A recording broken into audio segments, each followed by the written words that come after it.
तो आज का जो हमारा लेक्चर है वो डेफिसिट फाइनेंसिंग के ऊपर है। डेफिसिट फाइनेंसिंग क्या होती है? जब आप खर्चा ज्यादा करते हो, कमाई कम होती है, तो आपको घाटा पड़ता है। घाटे को हम या एक गैप रहता है इनकम और एक्सपेंडिचर के बीच। एक्सपेंडिचर माइनस इनकम एक पॉजिटिव क्वांटिटी होती है, या स्ट्रेट लैंग्वेज में हम आपको बात बताएं कि जो डिफिसिट, जब आपका खर्चा आपकी कमाई से ज्यादा होता है तो आपको घाटा पड़ता है, उसको हम डेफिसिट बोलते हैं। वो घाटे की फाइनेंसिंग कैसे की जाए, एक बात तो ये। दूसरी बात ये कि deficit financing is the practice of maintaining deficit. और आपने बजट, ये एक प्रैक्टिस है या वृत्ति है जिसमें हम क्या काम करते हैं कि जो पैसा खर्च करते हैं वो इनकम से ज्यादा होता है। और इसके पीछे का लॉजिक एक ही होता है कि अगर आप डेफिसिट फाइनेंसिंग करते हो, जो एक्सेस या सरप्लस एक्सपेंडिचर करते हो, वो आप डेवलपमेंटल प्रोजेक्ट्स के ऊपर करते हो, तो इस केस में तो डेफिसिट फाइनेंसिंग को हम बहुत अच्छा मान के चलते हैं। क्योंकि उससे ऐसा होगा, एम्प्लॉयमेंट बढ़ेगी, फर्स्ट, प्रोडक्शन बढ़ेगी। जितना आपने डेफिसिट फाइनेंसिंग किया है, वो जितनी, अगर प्रोडक्शन बढ़ती है तो उस प्रोडक्शन के ऊपर टैक्स लगेगा, गवर्नमेंट के पास टैक्स आ जाएगा। तो जो उसने घाटा खाया था, इनकम से ज्यादा एक्सपेंसेस किया था, वो उसमें से कवर हो जाएगा। किसमें से? सरप्लस टैक्स कलेक्शन से। ठीक है ना? तो surplus tax collection in future will offset the negative effect of deficit financing. एक तो ये बात हो गया कि आपके पास सरप्लस इनकम थ्रू टैक्सेशन आ जाएगी। प्रोडक्शन बढ़ेगी, मैं फिर से कवर करता हूं। प्रोडक्शन बढ़ेगी, फंड्स यूटिलाइज होंगे, प्रोडक्ट्स सेल होंगे मार्केट में, टैक्स गवर्नमेंट के पास आएगा। एक तो ये फायदा। दूसरा, इकोनॉमी में बायोवेंसी आएगी। कैसे? प्रोडक्शन बढ़ेगी, एम्प्लॉयमेंट बढ़ेगी। एम्प्लॉयमेंट बढ़ेगी तो लोगों के पास परचेजिंग पावर ज्यादा आएगी। परचेजिंग पावर ज्यादा आएगी तो डिमांड और बढ़ेगी। तो increasing demand and increasing supply के साइकिल में हम चले जाएंगे, उससे कंट्री में डेवलपमेंट होगा। दूसरा फायदा। तीसरा फायदा, जब एम्प्लॉयमेंट बढ़ेगी तो अनएम्प्लॉयड यूथ जो है वो बहुत कम हो जाएगा। अनएम्प्लॉयड यूथ जो यंग आदमी है, उसमें एनर्जी बहुत होती है। अगर आप उसको काम नहीं देते तो वो, जैसे हम बोलते हैं ना, an ideal brain is devils workshop, तो वो, उनकी जो एनर्जी है वो नेगेटिव साइड पे उसकी डाइवर्शन हो सकती है। तो उससे क्या होगा? Drug trade, drug drug abuse, drug trade, terrorism. ठीक है ना? सेपरेटिस्ट मूवमेंट्स, ये सारी जो है अनएम्प्लॉयड यूथ अवेलेबल होना चाहिए। इसलिए अगर अनएम्प्लॉयड यूथ अवेलेबल है तो आप उनके, और वो डिस्ट्रेस्ड है, तो आप उनके माइंड को कैप्चर करके उनको टेररिस्ट बना सकते हो, अनार्किस्ट बना सकते हो। ठीक है ना? तो उससे क्या होगा? सोशल जो पीस है, जो आपके समाज की पीस है, जो आप ऐसे बोलिए कि एक पीसफुल स्टेट होती है। और वैसे भी जो पीस है, इसके ऊपर कभी डिबेट तो हो ही नहीं सकती, बिकॉज अगर आपने डेवलप करना है तो peaceful conditions they are mandatory. तो तीन फायदे डेफिसिट फाइनेंसिंग से हैं। और लॉस क्या है इसका? अगर आप डिफिसिट फाइनेंसिंग करते हो, डिफिसिट फाइनेंसिंग का मतलब ये है tendency to spend more than your income. और या आप इसको स्ट्रेटेजी बनाते हो, so long as you are using deficit financing for developmental project. ठीक है? It is nice, it is taken, or it's a good step. जब आप डेफिसिट फाइनेंसिंग करते हो, लेकिन डेफिसिट फाइनेंसिंग से आप नॉन डेवलपमेंटल एक्सपेंडिचर कर देते हो, जैसे जी सब्सिडी दे दी, बिजली पे सब्सिडी दे दी, पानी पे सब्सिडी दे दी, कोई और इस तरह की सब्सिडी दे दी, आटा दाल फ्री दे दिया। आटा दाल जो हम फ्री बीज, मैं इन मतलब के ऐसे होता है कई बार one scheme is meant for one class, मैं उस एंगल को थोड़ा सा अवॉइड करने के लिए, जितनी हम सब्सिडीज और फ्री बीज देते हैं, दे डोंट स्टिमुलेट ग्रोथ, वो ग्रोथ को स्टिमुलेट नहीं करते हैं। What they support is idealism. लोग बैठे रहते हैं कि सरकार आटा दाल अपने आप दे देगी, ठीक है ना, तो उससे क्या होता है, लेबरर, मार्केट में लेबर नहीं मिलती, तो बाहर से लोग आके आपकी स्टेट में काम करते हैं, फिर आप बोलते हो कि सन्स ऑफ सॉइल्स को काम नहीं मिलता। सारे पंजाबी लोग कहते हैं कि ये पंजाब में जॉब नहीं है, हम ये बात सुनते रहते हैं कि पंजाब में जॉब्स नहीं है। इसी पंजाब में तकरीबन तकरीबन 50 लाख से ऊपर प्रवासी मजदूर बिहार और यूपी से काम कर रहे हैं, और उसमें से 25-30 लाख से भी ज्यादा लोग वो हैं जो प्योर लेबर कर रहे हैं, और वो लेबर कर नहीं रहे हैं, वो पैसा कमा रहे हैं, कमा के यहाँ पे घर बना रहे हैं। जितनी हाउसिंग रिक्वायरमेंट्स आजकल पंजाब में है, उसका मेजर चंक जो है, that is going to labourers from other states, particularly Bihar. तो क्या है कि जो सब्सिडीज या फ्रीबीज है, ये स्लॉथ, लेजीनेस, आइडियलिज्म, ये प्रमोट करते हैं, जिन्हों वेलापन कहने हैं। तो डिफिसिट फाइनेंसिंग से हम आगे बात हो रहे। डिफिसिट फाइनेंसिंग क्या है? Process of bridging gap between revenue and expenditure. तो इन्होंने इसको परिभाषित किया है, ये तो एक प्रक्रिया है जिससे हम आप कमाई और खर्चे में जो गैप है इसको पूरा करते हैं। तो in other words, deficit financing refers to ways, वो ढंग, तरीके, मेथड्स जिससे बजटरी गैप को फाइनेंस किया जाता है।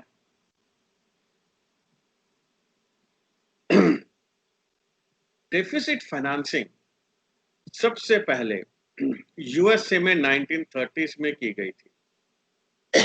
तो यूएस में 1930s में मैं ब्रॉडली बोलता हूं, ग्रेट इकोनॉमिक डिप्रेशन आया था। जब मैंने आपको इकोनॉमी पढ़ानी शुरू की थी, I broadly covered Indian economy from its its its historical part, beginning from Delhi Sultanate period.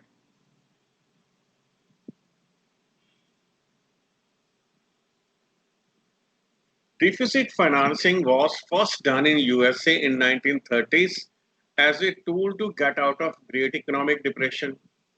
Capitalistic economies में ग्रेट इकोनॉमिक डिप्रेशन आया था। कैपिटलिस्टिक इकोनॉमीज जितनी होती हैं ये मार्केट हंग्री होती हैं,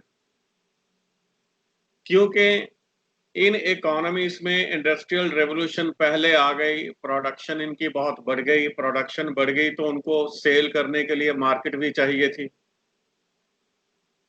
तो जब तक तो मार्केट की एक्सपेंशन होती रही, world war world war one के आसपास मार्केट में सिचुएशन आ गई थी। तो इवन जो वर्ल्ड वार वन के जो कई होने के कारण थे, उनके पीछे एक कारण ये भी था कि कैपिटलिस्टिक इकोनॉमीज वर हंग्री आफ्टर मार्केट्स। जर्मन एक रीसेंट एंट्री था और उसको उतनी मार्केट नहीं मिल रही थी, और इवन जो प्रोडक्ट और प्रोसेसेस थे जर्मन में, इंडस्ट्रियल रेवोल्यूशन लेट आई है यूके के कंपैरिजन में, लेकिन जब आई तो उन्होंने जो एफिशिएंसी के मामले में यूके को भी पीछे छोड़ दिया। पर जर्मन की प्रॉब्लम ये थी, they didn't have market to sell their products. तो competition again between the capitalistic economies में मार्केट के लिए कंपटीशन था। फर्स्ट वर्ल्ड वॉर हो गई, 1919 में फर्स्ट वर्ल्ड वॉर खत्म हो गई, और उसके बाद लड़ाइयों के बाद क्या होता है? महंगाई होती है। और क्या होता है? आप डिफिसिट फाइनेंसिंग करते हो हथियार खरीदने के लिए, और हथियार को आप वार में यूज करते हो, 90% आप वार में उसे खो देते हो, और जो बाद में रह जाते हैं वो पड़े रहते हैं। अब उन्होंने को ऐसे तो है नहीं कि उन्होंने जॉब्स क्रिएट करनी है या कुछ और करना है, ठीक है ना। तो ये सभी इकोनॉमीज, मार्केट इनके लिए प्रोडक्ट्स को सेल करने की मार्केट नहीं थी। तो इन्होंने महसूस करना शुरू कर दिया कि हम जो एक्सपोर्ट करते हैं हम इंपोर्ट ना करें। इन्होंने प्रोटेक्शन रेज करनी शुरू कर दी। प्रोटेक्शन रेज करने का मतलब क्या हुआ? जो भी प्रोडक्ट आपके कंट्री में आ रही है उसके ऊपर आपने हैवी इंपोर्ट ड्यूटी लगा दी। इतनी हैवी इंपोर्ट ड्यूटी आपने लगा दी कि वो प्रोडक्ट आपके कंट्री में बेची ही ना जा सके, ठीक है। तो क्या हुआ कि आपने अपनी स्टेट को प्रोटेक्ट करना शुरू कर दिया। तो सभी स्टेट्स ने ऐसे करना शुरू कर दिया। अगर एक कैपिटलिस्टिक कंट्री C1 था, वो C2 से ट्रेड करता था। जो C2 कंट्री से वो इंपोर्ट करता था सामान, उस पे उसके ऊपर उसने हैवी ड्यूटी लगा दी। तो जब हैवी ड्यूटी लगा दी तो वो इंपोर्ट कम हो गया। तो अब C2 कंट्री सोचेगा कि मेरा एक्सपोर्ट इसने बंद कर दिया, अब मैं इसका एक्सपोर्ट बंद करता हूं। तो वो क्या करेगा? जो C1 कंट्री से C2 कंट्री में प्रोडक्ट आती थी, C2 कंट्री उस कंट्री के ऊपर हैवी ड्यूटी लगा देगा। तो अब क्या होगा? जो दो कंट्रीज में ट्रेड था वो कम होता जाएगा, कम होता जाएगा। तो कंट्री ने जो सारे कंट्री थे उन्होंने अपनी इकोनॉमी को प्रोटेक्शन देनी शुरू कर दी, प्रोटेक्ट करना शुरू कर दिया, और ट्रेड खत्म होना शुरू हो गया। तो जब ट्रेड खत्म होना शुरू हो गया, जिस केस में डिमांड इनइलास्टिक थी, मतलब कि रेट कितना भी बढ़ जाए कंज्यूमर उसे खरीदेगा ही खरीदेगा, डिमांड कम नहीं होगी। तो जो ऐसे केसेस थे, और दूसरे कंट्री का एक्सपोर्ट बंद करने के लिए हमने इंपोर्ट ड्यूटी लगा दी, तो क्या हुआ? महंगाई बहुत बढ़ गई। अब महंगाई तो बढ़ गई, आपके एक्सपोर्ट कम हो गए, आपकी इनकम कम होगी, आपकी इनकम कम होगी, और महंगाई बढ़ गई। तो जर्मनी में ये कंडीशन आ गई थी कि लोग बोलते थे कि जो लेडीज थी ये, मतलब कि बड़े बड़े बैगों में जर्मन करेंसी को लेके जाती थी, और बाजार से सामान हाथों में उठा के लाती। मतलब कि इतनी महंगाई थी। मनी को कैरी करने के लिए बैग्स थे, और जो प्रोडक्ट आप मार्केट से लाते थे वो बैग के बिना सिंपली हाथ में भी आप ला सकते थे। नॉर्मली क्या होता है? We carry wallets in our hands, और जो सामान लाते हैं वो थैलों में लाते हैं। तो यहाँ पे जर्मनी में क्या था? पैसा बैग्स में जाता था, और जो सामान वापस आता था वो हाथों में आता था। तो ये इकोनॉमिक डिप्रेशन का जो रीजन था, अब इसमें एक बड़ी दिक्कत आ गई। अब यही बात मैं, यूएसए ने क्या किया? यूएसए ने डेफिसिट फाइनेंसिंग करनी शुरू कर दी, प्रोडक्शन इंक्रीज करनी शुरू कर दी। तो आपने प्रोडक्शन तो इंक्रीज करनी शुरू कर दी डेफिसिट फाइनेंसिंग से, लेकिन जब तक वो आपकी प्रोडक्ट सेल नहीं होगी तो पैसा कहां से आएगा? तो सभी कंट्रीज ने टैरिफ बैरियर इतने रेज कर दिए कि आपकी आधी इंडस्ट्री तो आपको बंद करनी पड़ गई। तो इस एक बात ये आ गई। नेक्स्ट प्रॉब्लम क्या आ गई? जब आपका कंटिन्यूअस आदान प्रदान होता है, मतलब कि इंपोर्ट एक्सपोर्ट होता है, तो उस केस में एक बेटर अंडरस्टैंडिंग हो जाती है। Better understanding in the sense के आप एक्सचेंज रेट एक फिक्स कर लेते हो। जब आपका टैरिफ बैरियर आपने रेज कर दिए, इंटरनेशनल ट्रेड बहुत कम हो गया, every country started protecting its own economy, तो उसमें अब एक दिक्कत आ गई कि एक्सचेंज रेट इंस्टेबिलिटी बहुत आ गई, ट्रेड कम हो गया। मैं बिल्कुल लॉजिक से बोलता हूं क्योंकि फैक्ट्स इसके बहुत लंबे हैं। ग्रेट इकोनॉमिक डिप्रेशन पे चाहे आप 10 लेक्चर दे दो, लेकिन मैं आपको फाइनल जो उसका निचोड़ है वो आपको मैं बता रहा हूं। तो अब इससे क्या हुआ? तो दो बातें हम बोलते हैं। एक तो बोलते हैं कि टैरिफ बैरियर इतने रेज हो गए, वर्ल्ड ट्रेड कम हो गया, cost. Second, exchange rate instability आ गई। जब एक कंट्री ने देख लिया कि दूसरे कंट्री की डिमांड इनइलास्टिक है, तो पहली बात तो वो रेट सेट करने में बार्गेनिंग करता था। रेट के बाद एक और इंपॉर्टेंट फैक्टर था कि दोनों देश की जो करेंसी है उसका एक्सचेंज रेट क्या होना चाहिए। जैसे मान लीजिए इंडिया और अमेरिका में मिसअंडरस्टैंडिंग हो जाती है। अमेरिका बोलता है कि हमारा $1 आपके 100 रुपीज के बराबर है, इंडिया कहता नहीं, आपका $1 50 रुपीज के बराबर है या 20 रुपीज के बराबर है। तो अब दोनों में कॉम्प्रोमाइज नहीं हो सकता। तो अब क्या होगा? ट्रेड बिल्कुल बंद हो जाएगा। तो चलो मान लिया, एक और हाइपोथेटिकल सिचुएशन में लेता हूं कि इंडिया कहता ठीक है जी, इंडिया ने कोई अमेरिका से ऐसी चीज इंपोर्ट करनी थी जिसके बिना इंडिया का सर काम चलता नहीं था। तो इंडिया ने बोला ठीक है भैया, हमें जरूरत है, आप इसका फायदा उठा रहे हो, मैं आपके $1 के लिए 100 रुपीज देने को तैयार हूं। इंडिया ने दे दिया। तो मान लीजिएगा कि आज से एक हफ्ता पहले डील हुआ, एक $1 इज इक्वल टू 100 रुपीज। तो अब क्या हुआ? कोरोना वायरस में अमेरिका वालों को दवाइयां चाहिए, इंडिया फार्मास्यूटिकल पावर है।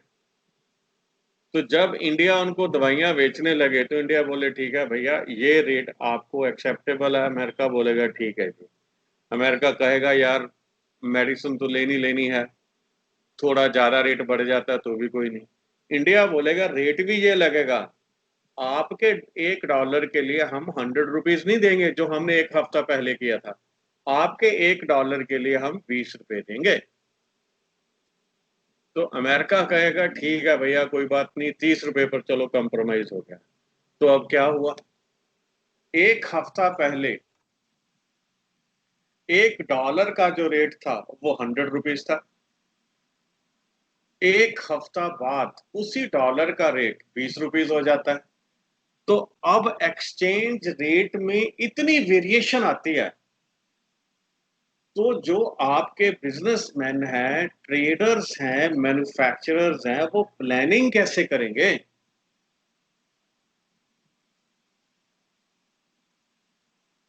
ठीक है ना? तो इससे क्या हुआ? जो exchange rate instability and raising the tariff barriers, ये दो रीजन थे ग्रेट इकोनॉमिक डिप्रेशन के। अमेरिका ने पहली बार डेफिसिट फाइनेंसिंग की इसको ओवरकम करने में। ये कुछ हद तक कामयाब हुई और कुछ हद तक नहीं भी हुई, मिक्स रिजल्ट्स रहे इसके। तो इंडिया की अब दिक्कत आ गई। 1969 में इंडिया को बोलते थे कि इंडिया एक बैगिंग बाउल लेके कंट्री टू कंट्री मूव करता है कि मेरे पास भाई फूड ग्रेन नहीं है, मुझे फूड ग्रेन चाहिए। तो तब इंडिया ने भी डिफिसिट फाइनेंसिंग किया कि भाई आप करेंसी नोट प्रिंट करके ना डेवलपमेंट करवाओ, ज्यादा से ज्यादा डेवलपमेंट करवाओ। और वो जो पैसा था सारा, वो उसका जो एक मेजर पोर्शन था वो लगा डेवलपमेंटल प्रोजेक्ट्स में और विद इन 4 to 5 years जो सारा सिस्टम इंडिया का रिवोल्यूशनाइज हो गया और इंडिया में ग्रीन रेवोल्यूशन के साथ फूड सिक्योरिटी आ गई। तो वो जो फूड सिक्योरिटी जब इंडिया में आ गई तो डेफिसिट फाइनेंसिंग था वो जस्टिफाई हो गया। Deficit financing was justified. तो इस तरह से ये सारा सिस्टम चला। तो अब डेफिसिट फाइनेंसिंग के ऑब्जेक्टिव्स क्या है? मैंने दो प्रॉब्लम्स के जरिए आपको ये पूरा एक्सप्लेन करने की कोशिश की है। तो नेक्स्ट हमारे पास आ गया objectives of deficit financing. It is used as a tool for meeting financial needs of the government. जो गवर्नमेंट की फाइनेंशियल नीड्स, पहला ऑब्जेक्टिव तो इसका यही होता है कि भाई पैसे की जरूरत है, कहीं से तो पैसा आना चाहिए और अंडर डेवलप्ड कंट्री को डिफिसिट फाइनेंसिंग करनी चाहिए। डिफिसिट फाइनेंसिंग से टेम्परेरी इन्फ्लेशन होता है, लेकिन डिफिसिट फाइनेंसिंग का पैसा अगर डेवलपमेंटल प्रोजेक्ट में लगता है वो टेम्परेरी इन्फ्लेशन को ऑफसेट कर देता है। इन्फ्लेशन का मतलब आप महंगाई समझ लीजिएगा। महंगाई का भी, महंगाई बढ़ने की दर को हम इन्फ्लेशन कहते हैं। इट इज यूज फॉर, और फिर it is used for mobilization of surplus, non-utilized and idle resources in the economy. तो एक और बात होती है, तो आप डेफिसिट फाइनेंसिंग करते कैसे हो? ये बहुत इंपॉर्टेंट है। एक तो आपने क्या किया जी, अपना करेंसी नोट प्रिंट करा दिए, ठीक है ना? तो आपका जो सारे का सारा डिफिसिट था वो मॉनिटाइज डिफिसिट हो गया। जब मैंने डेफिनेशन दी थी तो ये बोला था कि अगर हम डेफिसिट को, डेफिसिट की फंडिंग करने के लिए आरबीआई को एडहॉक ट्रेजरी बिल देके उनको कहते हैं कि आप भाई करेंसी नोट प्रिंट कर दो, तो वो मॉनिटाइज डेफिसिट हो जाता है और वो बड़ा डेंजरस है क्योंकि वो डायरेक्टली इन्फ्लेशन कॉज करता है। एक और होता है हमारे पास, एक और जरिया कि आप कोई ब्लैक मनी बाहर निकलवा लो लोगों का, जैसे मनमोहन सिंह ने किया था 1991 में, कि आप ऐसे कर दो कि इतनी डेट तक आप जो भी पैसा जमा करवाते हो आपको पूछा नहीं जाएगा कि आपने पैसा कहां से लाया, लेकिन आपको इतना टैक्स देना पड़ेगा। वो टैक्स रेट भी नॉमिनल रख दो। उससे क्या होता है, जो लोगों ने स्टैश्ड मनी होता है वो सारा बाहर निकल आता है और वो बाहर निकलने के बाद फिर आप उसको फंड में यूज कर सकते हैं। एक रीजन तो ये। दूसरा ये कि गवर्नमेंट ने एक बॉन्ड मूव कर दिया कि भाई गवर्नमेंट ने शेयर फ्लोट कर दिए, गवर्नमेंटल शेयर, कि आप हमें 10-10 रुपए के, जैसे पहले शेयर्स का प्राइस बहुत ज्यादा होता था, ये अंबानी, धीरू भाई अंबानी ने बोला था कि आप 10 रुपए का भी शेयर कीजिए सो दैट आदमी, आम आदमी उसे अफोर्ड कर सके। तो आपने वो शेयर्स फ्लोट कर दिए। जैसे ही आपने वो शेयर्स फ्लोट किए तो आपने उसको शेयर नहीं बोलते, डिबेंचर बोलते, उसमें आपने एक अश्योर्ड प्रॉफिट दे दिया उनको, तो वो सारा पैसा आपके पास आ गया। एक रीजन ये। और तीसरा एक और होता है, आपका कोई इकोनॉमी में कोई ऑर्गेनाइजेशन थी आपकी जो अच्छी चल रही थी, किसी कारणवश उसने परफॉर्म करना बंद कर दिया, तो सरकार क्या करती है, सरकार जो उसमें अपना हिस्सा होता है उसको डिसइन्वेस्ट कर देती है, बेच देती है मार्केट में, तो उससे भी फंड आ जाता है। ठीक है? तो डिफिसिट को फाइनेंस करने के अलग अलग मेथड्स हैं। इट इज, और अब मैं नेक्स्ट आपको बोलूं, it is used as instrument of economic policy. ये इकोनॉमिक पॉलिसी के इंस्ट्रूमेंट के तौर पे भी यूज किया जाता है। इकोनॉमी में डिप्रेशन हो तो उसके लिए भी इसको रिमूव मतलब के रिमूव करने के लिए, और एक काइंस थ्योरी थी, डिगवेल फिलवेल, ये बड़ी फेमस थ्योरी है।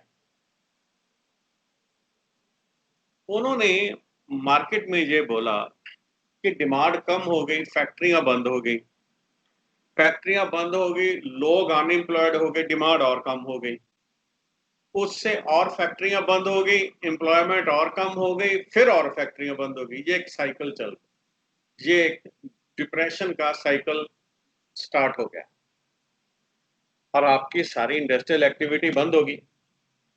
तो उसके लिए एक थ्योरी थी डिगवेल फिलवेल, कि अगर कोई काम करने के लिए कुछ भी नहीं है, आप ऐसे कीजिए, जो अनएम्प्लॉयड लोग बैठे हैं उनको बोलिए कि एक कुआं मतलब कि खोदो, और खोदने के बाद उसे फिल कर दो, और रात को दिहाड़ी ले जाओ, शाम को। तो अब लोगों को आपने पैसा दे दिया, उससे क्या हुआ, लोगों के पास परचेजिंग पावर आ गई। तो लोगों के पास पैसा आया, या तो वो उसे खर्चेंगे या सेव करेंगे। तो आपके पास अट्रैक्टिव सेविंग प्रोडक्ट्स चाहिए, ताकि लोग बैंकों में पैसा डाल दें, गवर्नमेंट के पास कैपिटल आ जाए। एक तो ये, दूसरा, लोग क्या करेंगे, उसको उसको स्पेंड करेंगे, कंज्यूम करेंगे, खर्चेंगे। घर में खर्चने वाली जो आप बोल दीजिए कि जो इम्पोर्टेंट प्रोडक्ट्स हैं वो लाएंगे पहले। उससे क्या होगा, डिमांड बढ़ेगी, डिमांड बढ़ेगी तो प्रोडक्शन शुरू होगी, प्रोडक्शन शुरू होगी तो एम्प्लॉयमेंट बढ़ेगी, एम्प्लॉयमेंट बढ़ेगी तो लोगों की परचेजिंग पावर बढ़ेगी, लोगों की परचेजिंग पावर बढ़ेगी तो सेविंग्स भी बढ़ेगी, और उसके साथ डिमांड फिर से बढ़ेगी, और उससे डिमांड बढ़ेगी तो फिर से प्रोडक्शन बढ़ेगी, प्रोडक्शन बढ़ेगी तो एम्प्लॉयमेंट बढ़ेगी, एम्प्लॉयमेंट बढ़ेगी तो डिमांड बढ़ेगी, डिमांड बढ़ेगी तो प्रोडक्शन बढ़ेगी, प्रोडक्शन बढ़ेगी तो फिर से एम्प्लॉयमेंट बढ़ेगी। तो ये डिप्रेशन को ब्रेक कर देगी। तो ये एक बड़े जबरदस्त इकोनॉमिस्ट थे, काइंस, उनकी थ्योरी थी डिगवेल फिलवेल। तो नेक्स्ट मैं आपको थोड़ा सा पब्लिक डेट के बारे में बता दूं। डिफिसिट फाइनेंसिंग के बारे में एक बड़ी इंपॉर्टेंट बात बोली जाती है। वो कहते हैं कि it's a good servant and bad master. आपके घर में गैस चूल्हा बालते हो तो उससे खाना बन जाता है, जो भी आप मतलब बनाना चाहते हो वो उससे बन जाता है। लेकिन वही अगर आग आपके घर को लग जाए, तो जो घर में सारा कुछ है वो बिल्कुल तबाह हो जाता है, जैसे हम बोलते हैं। तो इसमें अब हमारे पास जो बेसिक कॉन्सेप्ट इसमें आया, deficit financing is good servant and bad master. और पिछले 30 साल में जो इंडिया की इकोनॉमी में सबसे बड़ी अचीवमेंट है, जो डॉक्टर मनमोहन सिंह जी के इरा में हुई है, वो ये है, या उनके बाद वाली भी गवर्नमेंट है उनकी भी मतलब के इम्पोर्टेंट कंट्रीब्यूशन है, जिसमें हमारे पास दो गवर्नमेंट्स ही रही हैं, या बीजेपी या कांग्रेस, यूपीए या एनडीए, आप ऐसे बोलिए। तो दोनों ने अच्छा परफॉर्म किया। एक एंगल से कैसे, देखिए, जो हमारे साउथ ईस्ट एशियन कंट्रीज थे, उन्होंने इकोनॉमी को ओपन अप किया था 1990 के आसपास।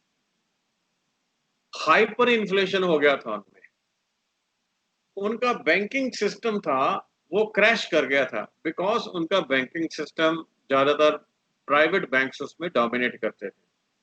जब उसी समय के ऊपर ब्राजील में हाइपर इन्फ्लेशन चल रहा था, Brazil fail to control inflation, और उसी समय दुनिया की कोल्ड वॉर एरा की कंटेंडिंग सुपर पावर रशिया में पेरिस ट्रॉयका और ग्लासनोस्ट, ये दो जो रिफॉर्म्स थे, ये 80s में शुरू किए गए थे, और बाद में रशिया ब्रेकअप हो गया था 90s में, और 90s में ब्रेक होने के बाद, सॉरी, यूएसएसआर ब्रेकअप हो गया था 90s में, और यूएसएसआर का सक्सेसर था रशिया। बोरिस यल्टसिन उसके प्रेसिडेंट थे, and he was one of the very incapable and debauch president. तो जो वो प्रेसिडेंट थे, उनके समय में भी हाइपर इन्फ्लेशन हुआ। रूबल और रूपी का रिलेशनशिप पहले बहुत टाइट था, इट रूपी को डिसफेवर करता था। लेकिन जब रशिया में हाइपर इन्फ्लेशन हुआ, तो इंडिया का 1 rupee was equivalent to 2000 roubles.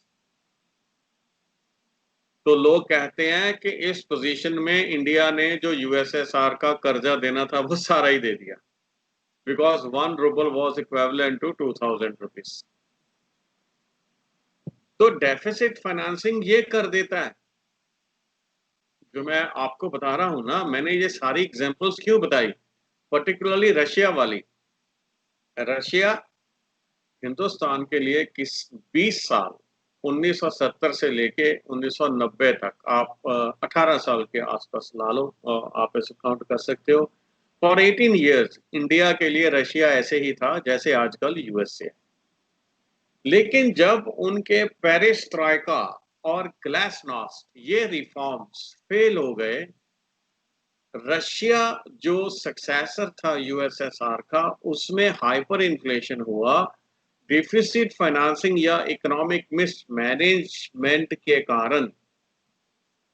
तो इंडिया का 1 रुपी लगभग 2000 रूबल के बराबर हो गया।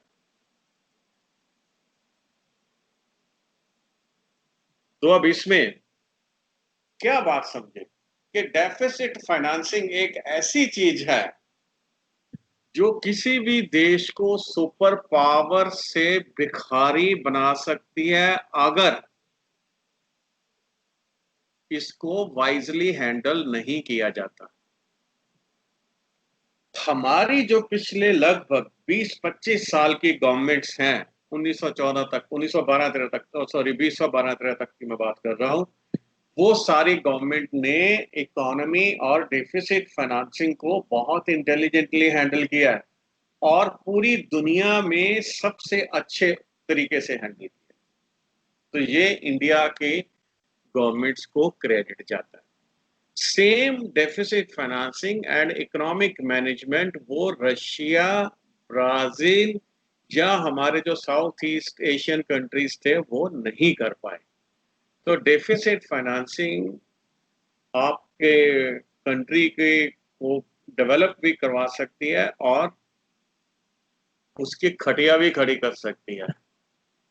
डिपेंड इसके ऊपर करता है कि आप उसे हैंडल कैसे करते हैं। तो जी, थैंक यू वेरी मच। ये लेक्चर मैंने यहाँ तक ही लेना था।